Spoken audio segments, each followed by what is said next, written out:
Technique है जिसके द्वारा आप मेंटली पीस तो पाते ही हो, प्लस पेशेंट रिलैक्स हो जाएगा, बॉडी उसकी काम हो जाएगी एंड उसकी फिजिकल हीलिंग बहुत अच्छी होगी।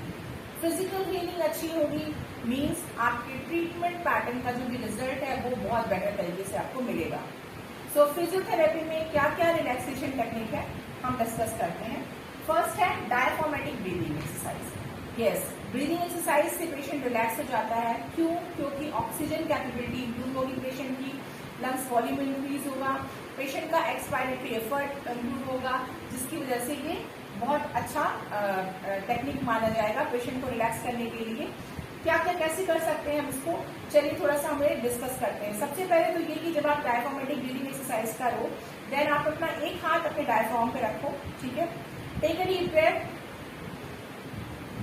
Hold for a few second, then breathe out through, slightly open your mouth. Okay, ध्यान रखिएगा जो आप ब्रीथ आउट कर रहे हो उसका टाइम ऑफ ड्यूरेशन ब्रीथ इन से ज्यादा होना चाहिए। मतलब जब आप सांस ले रहे हो और जब आप सांस छोड़ रहे हो तो जो सांस छोड़ने की प्रक्रिया है उसका जो टाइम ऑफ ड्यूरेशन है वो लंबा होना चाहिए, जिससे पेशेंट का कह सकते हैं कि जो एक्सपायरेशन कैपेबिलिटी है वो इम्प्रूव होगी। तो डायफ्रामेटिक ब्रीदिंग के द्वारा भी हम रिलैक्स कर सकते हैं। दूसरा है box breathing. This is a very good anxiety management technique. इससे क्या होता है कि टेंशन दूर होता है, एंजाइटी दूर होती है। कैसे किया जाता है? इसमें कुछ नहीं करना है, सिंपल ब्रीदिंग पैटर्न रहता है। ब्रीद इन करना है, होल्ड रखना है, देन ब्रीद आउट करना है एंड देन थोड़ी देर रिलैक्स रहना है। तो इन चारों पैटर्न में आपको बस 1 2 3 4 तक काउंट करना है। Okay, like that. Breathe in 1 2 3 4, hold for a few second, 1 2 3 4, breathe out 1 2 3 4 and then further relax रहना आपको 1 2 3 4। So this is the box breathing pattern. Okay. Now third is progressive muscle relaxation. Short form है इसका PMR. इसमें आप particular muscle group को contract करोगे and relax करोगे। Contract and relax. So during the contraction and relaxation patient खुद feel करेगा कि उसकी बॉडी कैसी फील कर रही है कॉन्ट्रैक्शन में एंड रिलैक्सेशन में। तो धीरे धीरे आराम से इस टेक्निक को करने से पेशेंट थोड़ा रिलैक्स हो जाता है। एग्जाम्पल हम अभी यहाँ पे करते हैं। हम शोल्डर गर्डर को लेते हैं। हम सबको श्रगिंग ऑफ शोल्डर करना है। श्रगिंग ऑफ शोल्डर करिए।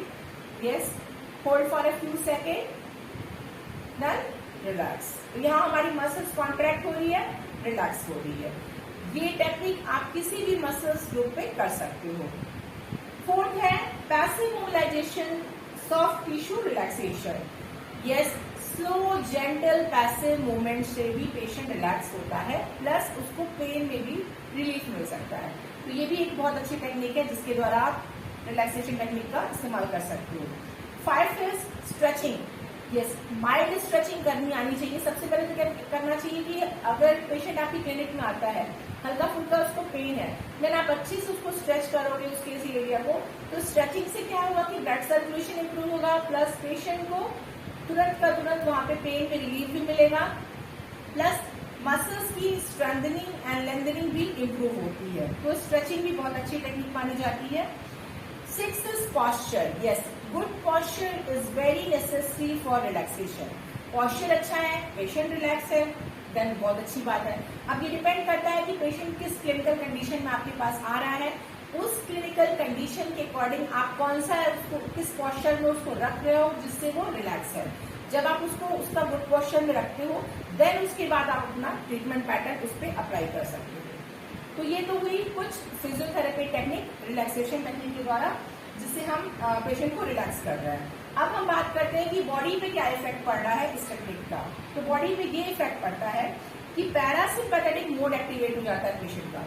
पैरासिम्पैथेटिक मोड जब एक्टिवेट होगा तो पेशेंट की फिजिकल हीलिंग बहुत अच्छे से होगी।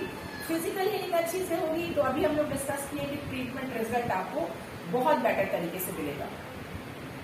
ओके।